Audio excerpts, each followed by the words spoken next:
So many people had so many different opinions about Jen and Lindsay's interview on Tasha K's platform. Why would we expect anything less from Jaguar Wright? I find her response to be the most humorous because while people were pumping her up with this white girl propaganda, let me remind you what I said about the Me Too movement and Tarana Burke. Because if you recall, the Me Too was originally launched or became popular because of the hashtags Tarana Burke put out there. And according to them, their movement was hijacked by the Time's Up agenda. So, of course, you got a lot of brown skinned girls feeling some type of way about Caucasians speaking out on what they say is their movement. But at the end of the day, right is right and wrong is wrong. And to be sitting around glorifying these women who use what they got to get what they thought they wanted, and it backfired on them to now become victims and keep throwing around this victim term so loosely is crazy. But let's just watch how Jaguar Wright yet again proves just how unreliable her information is. Desperate. I know. Tasha K is desperate. And what do desperate people do? They do desperate things. That was a desperate interview. Just like her interview with me was a desperate interview. Yep. And every time she make a desperate move, what do she do? Yeah. And then she make the video private. Wait a second. That's how desperate she is. That she would disrespect that woman's trauma. Right. In her death. With the very same people who got paid at least a good million to cover it up. You gonna let the people that covered up the crime speak on behalf of their victim? I'm saying it right now. They the ones that set up the payoff for Aaliyah and every other chick that R. Kelly did. He had been using them for years, and he referred all of his nasty ass friends to go get them hot NDAs. They were selling them like hotcakes. Yeah. Allegedly. And that's who Tasha K.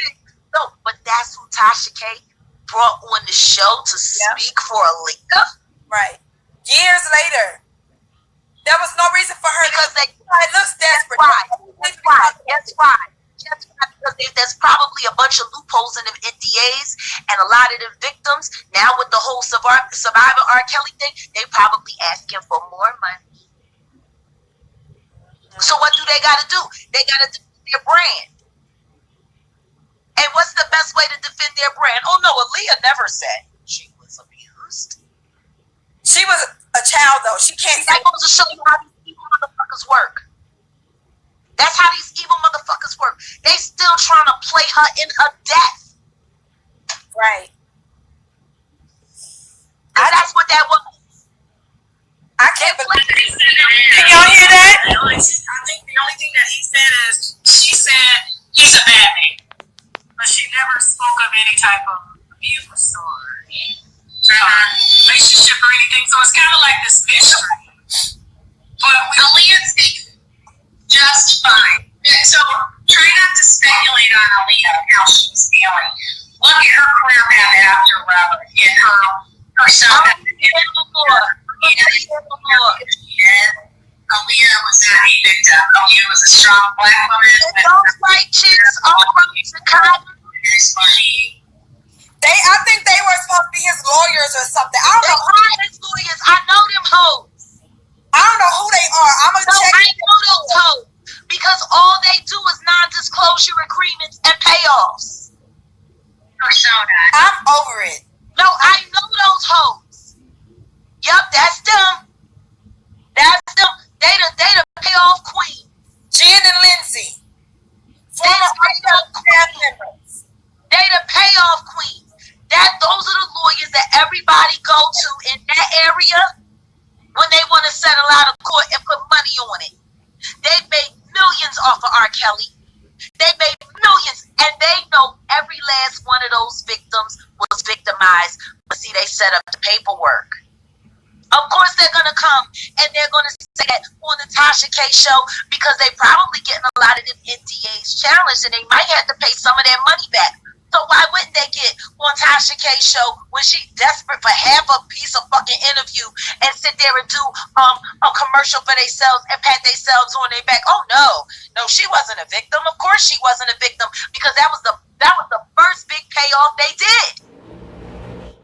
See, this is the prime example as to why when people conduct interviews and have people speaking on their platform, they should do a little homework first and foremost. Because this is the prime example of how if you had, you would have been able to correct her in saying that obviously you're mistaken with your information. These women are not attorneys for R. Kelly, nor were they around during the time when Aaliyah's alleged marriage certificates leaked. According to them, they don't know these alleged accusers who received these settlements either. So to go out and say that you know them, they're the attorneys that did this, this, and that, again, you discredit yourself. Period. But we all know what it all boils down to. As I said in my other videos on Jaguar, go and check out my other page, Prima Donna Backup, in which I pretty much show you that before all these allegations came to be from Jaguar Wright, she was pursuing her music career.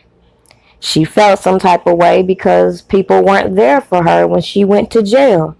She had a lot of things going on in her personal life which would motivate her now behavior. But I just find it interesting now she's getting frustrated that all these scandalous stories she's put out here on the World Wide Web are not producing her the income she expected. She's complaining that platforms such as Instagram are limiting her and she needs her own platform and all this other crazy stuff, instead of realizing that, of course, these platforms are going to censor you. Clearly, if she was doing God's work, as she said, all the malicious and evil things that she's putting out there would be different. If her main objective was to enlighten, inspire, and motivate women to be better, her messages would be different. I myself have the same issue when I want to promote my pages. If it has anything to do with R. Kelly, they reject it. So with that being said, she started to release music and was disappointed that Instagram is not letting her promote it. What did she really expect? Then she gets mad that out of all the 80,000 new followers she has, only 15 purchased her music. What a surprise. I put a promotion on it because I wanted to make sure that it reached as many people as possible. Not only did they reject my promotion, but then they apparently the posts stopped being filtered through the algorithm. Now I don't know what Instagram has against honoring murdered rappers and murdered boys whose lives were taken, by all of the violence that they use to exploit and promote this platform. Because God knows I don't know how much violence and, just inappropriate craziness I've seen on Instagram. Those accounts are fine. Their promotions, but now my promotion, now my money ain't good enough. Thanks, Instagram. What's interesting about this whole thing is that I find Tasha K, Tasha K, and Jaguar Wright to be one and the same. What are your thoughts on Jaguar Wright? Is her stories fading? Is she running out of things to say? Did she really expect people to buy her music based off of all these salacious stories she's put out there? Are you surprised that no one is buying her music? Leave your comments below.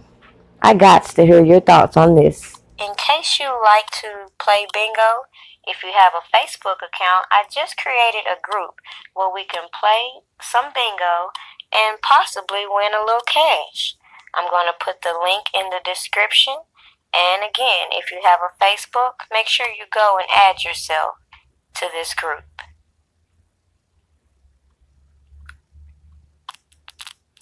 All games will be played live so that everyone can see what's going on.